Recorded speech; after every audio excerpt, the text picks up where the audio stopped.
What if I told you that you can buy a luxury car for less than the price of a used motorcycle? Not a broken one, not a stripped down version, a real premium German engineered machine.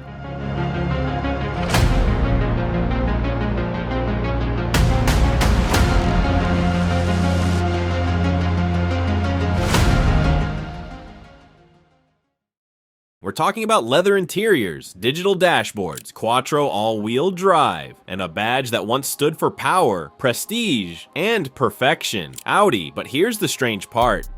These cars aren't rare anymore, they're everywhere. Scroll through listings, and suddenly you'll notice something shocking. Audis that once cost $50,000, now selling for $5,000, or even less. So what happened? Did the cars get worse? Did the brand lose its value? Or is there something deeper, something most buyers don't see? Because behind these cheap luxury deals is a story of engineering ambition, financial reality, and harsh ownership truth. And once you understand it, you'll never look at a cheap Audi the same way again.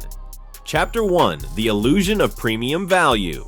On the surface, Audi still feels like a premium brand. The design is sharp, the interiors are among the best in the industry, and the driving experience? Still refined, controlled, and confident. Even older models feel modern. Step into a 10-year-old Audi, and it still looks better than many newer cars. That's exactly where the illusion begins, because what you're seeing is not the full picture. Audi built its reputation on perceived value, not just performance. They focused heavily on design, materials, and technology to create a strong first impression. And it worked. People didn't just buy Audis for speed. They bought them for how they felt. The clean lines, the minimalistic dashboards, the futuristic lighting. It gave buyers a sense of owning something ahead of its time. But here's the problem. While the design ages slowly, the engineering doesn't. Underneath that beautiful exterior are systems that become extremely expensive to maintain as the car gets older. So while the car looks like it's still worth a lot, the market knows something most buyers don't. Ownership cost matters more than appearance, and that's where Audi begins to lose its value.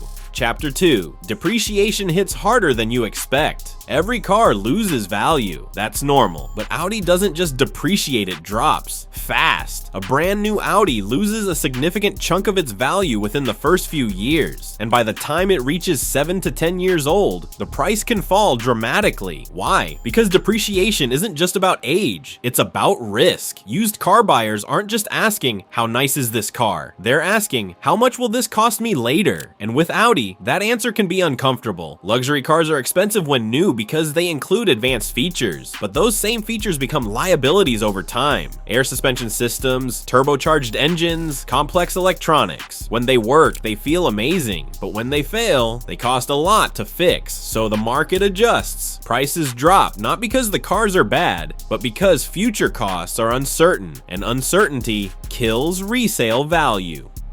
Chapter 3: The hidden cost of German engineering. Audi doesn't build simple cars. They build engineered experiences, precision, balance, technology. Everything is designed to work together seamlessly, but that level of engineering comes at a price. Not just when you buy the car, but every time something goes wrong. Routine maintenance on an Audi is already higher than average, but the real issue is repairs. Parts are expensive, labor is specialized, and even small issues can turn into big bills. Something as simple as a sensor failure can require hours of diagnostic work. A water pump? Not just a quick fix. A timing chain issue? Potentially thousands. And here's the reality most people discover too late. Cheap Audi purchase price does not mean cheap ownership. That's why experienced buyers stay cautious. And that's why prices keep falling. Chapter 4: Reliability concerns that hurt trust reputation matters. And in the used car market, it matters even more. Audi has had its share of reliability concerns over the years. Not every model, not every engine, but enough to create hesitation. Issues like oil consumption, timing chain tension or failures, electrical glitches. These problems don't affect every car,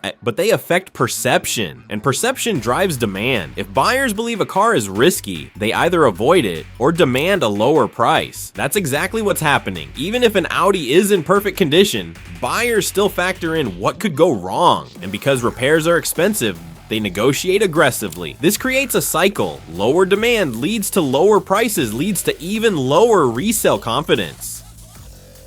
And slowly, the market starts viewing these cars differently, not as safe luxury investments, but as risky bargains. Chapter 5: Technology becomes a double-edged sword. Audi has always been ahead in technology.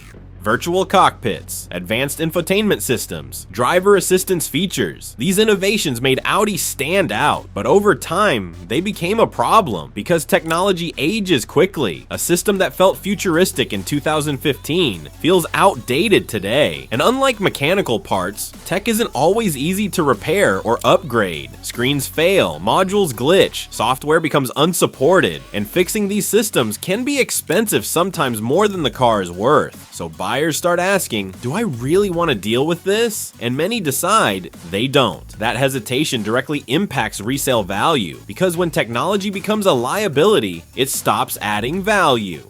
Chapter 6, the cost of ownership scares buyers away. Let's be honest, buying a car is one thing, owning it is another. Audi ownership comes with ongoing costs that many people underestimate. Regular servicing, premium fuel, specialized repairs, and unexpected failures. These costs add up quickly. For a new buyer looking at a cheap Audi, well, this becomes a major concern because the low purchase price feels like a trap. You save money up front, but risk spending more later. And in many cases, that's exactly what happens. So buyers become cautious. Some avoid Audi completely. Others only buy if the price is extremely low. That reduced demand pushes prices down even further.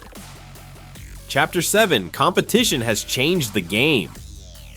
The automotive world isn't the same anymore. Competition is stronger, smarter, more focused. Brands today don't try to do everything. They specialize. Some focus on reliability, others on performance, others on value. Audi tries to balance all three, and sometimes that works against it because when a brand spreads itself too thin, it risks losing clarity. Buyers start comparing, and suddenly, Audi isn't always the obvious choice. Some competitors offer better reliability, others offer better value, others offer more exciting performances. So Audi ends up in a difficult position, still premium, but no longer dominant, and that shift affects demand, which affects pricing. Chapter 8, the used market reality check.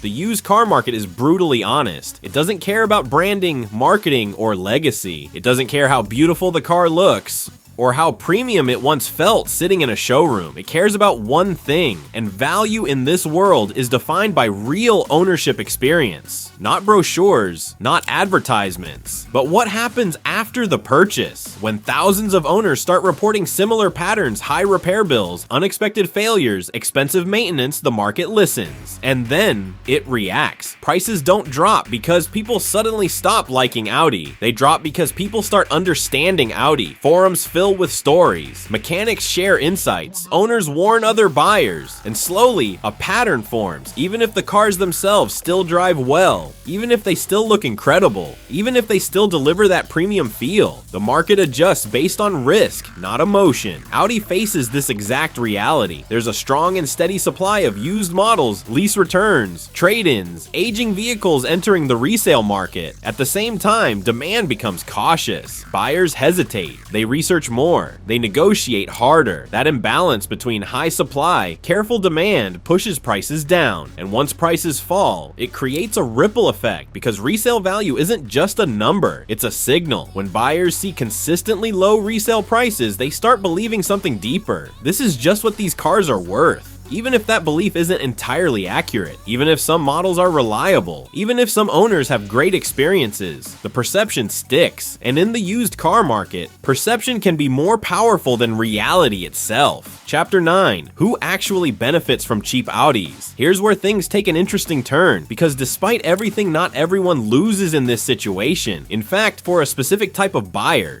cheap Audis can be an incredible opportunity, but this only works if you understand one thing. These cars don't reward ignorance, they reward preparation. If you go in blindly, chasing the idea of cheap luxury, you'll likely regret it. But if you go in with knowledge, skill, and realistic expectations, you can unlock serious value. Enthusiasts see this differently. To them, a cheap Audi isn't a warning sign, it's an invitation. Mechanically skilled owners know how to diagnose problems early. They understand common failure points. They don't rely entirely on expensive dealerships. DIY repairers take it even further. further. They source parts themselves. They fix issues in their own garages. They turn what would be a $2,000 repair into a manageable project. And because of that, their ownership costs drop dramatically. These buyers don't panic when a warning light appears. They don't rush into worst-case assumptions. They treat the car like a system they can understand, not a mystery they fear. For them, a cheap Audi becomes something else entirely. A project, a learning experience, sometimes even a passion. It's not just transportation, it's involvement. But for the average buyer, it's a completely different reality. Most people don't have the tools, the time, or the knowledge to deal with unexpected repairs. They rely on workshops, they expect reliability, they want predictability, and that's where things go wrong. Because without preparation, that affordable luxury car quickly turns into a financial burden. Unexpected costs pile up, frustration builds, and what once felt like a smart deal starts to feel like a mistake.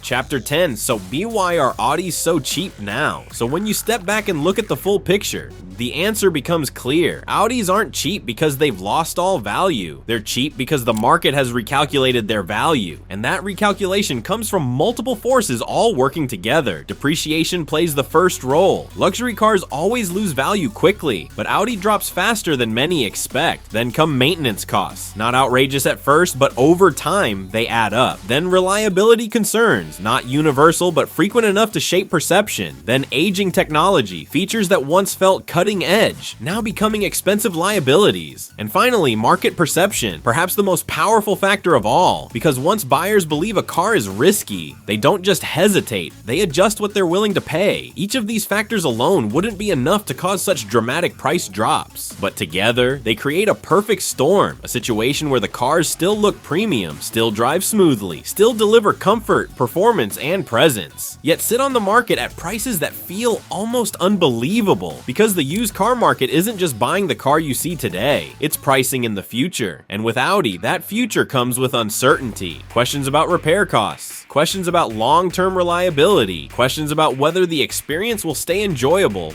or become stressful. And until those questions feel less risky to buyers, prices will continue to reflect that uncertainty, not because Audi is worthless, but because of confidence. Is the truth about cheap luxury. So next time you see a cheap Audi, don't just ask, why is it so affordable? Ask the real question.